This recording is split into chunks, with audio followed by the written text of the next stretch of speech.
Voilà pour les titres. Bonsoir à tous et bienvenue si vous nous rejoignez sur RTI 1. La lutte contre le terrorisme dans la région sahélo-saharienne est au cœur du sommet extraordinaire des chefs d'État et de gouvernement des pays membres de la CENSAD qui se tient à N'Djamena, la capitale du Tchad. Le président Ouattara a pris part hier à la cérémonie d'ouverture de ce sommet. On y a aussi parlé de la crise malienne. Les explications de notre envoyé spécial à N'Djamena, à Ouattara, dans un récit de Viviane Haïm. 14 pays présents sur les 28 membres de l'organisation, 11 présidents, un vice-président et 2 premiers ministres venus tous à N'Djamena pour la relance des activités de la communauté des États sahélo-sahariens, la CENSAD. Les chefs d'État et de gouvernement ont signé le traité révisé de l'organisation à l'issue du huis clos qui s'est poursuivi à la résidence du président Idriss Déby. Ce traité révisé consacre la réorientation des objectifs de l'organisation afin de faire face aux périls auxquels les États de la CENSAD sont confrontés. Il s'agit de la désertification, du terrorisme, de la circulation à grande échelle des armes de tout calibre, de la présence de narcotrafiquants suréquipés avec pour conséquence des conflits récurrents comme celui que connaît le Mali.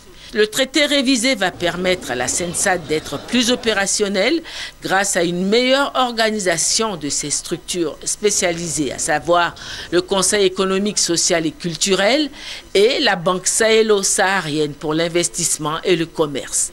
La CENSAD nouvelle doit être un espace de stabilité, de sécurité, d'intégration et de développement durable.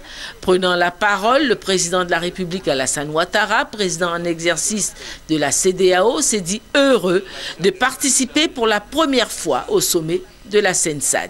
Il a salué le président du Tchad, président en exercice de l'organisation, pour sa participation au sommet extraordinaire de la CEDEAO qui s'est tenu à Abidjan au mois de janvier. Votre présence, Monsieur le Président et chers frères, à ce sommet extraordinaire avait valeur de symbole, celui de votre solidarité à l'endroit de l'Afrique de l'Ouest et notamment du peuple malien et votre décision courageuse d'envoyer plus de 2000 soldats aux côtés des autres forces africaines, notamment ouest-africaines, nous confirme votre volonté et votre sens de solidarité. En ma qualité de président en exercice de la CEDEAO, qu'il me soit permis à l'occasion de ce sommet de vous rendre hommage, à la fois pour votre vision, votre engagement à nos côtés.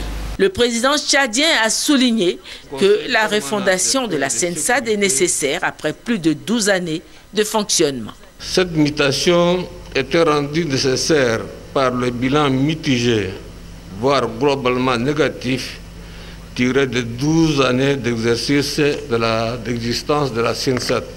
Les principales innovations de cette révision, c'est le projet de création d'un conseil permanent chargé du développement durable et d'un conseil permanent pour la paix et la sécurité. La communauté des États sahélo-sahariens, composée de 28 pays, avec une population estimée à 350 millions d'habitants et une superficie égale à la moitié de celle du continent, s'est fixé comme objectif l'instauration d'une union économique selon une stratégie intégrant les plans nationaux de développement.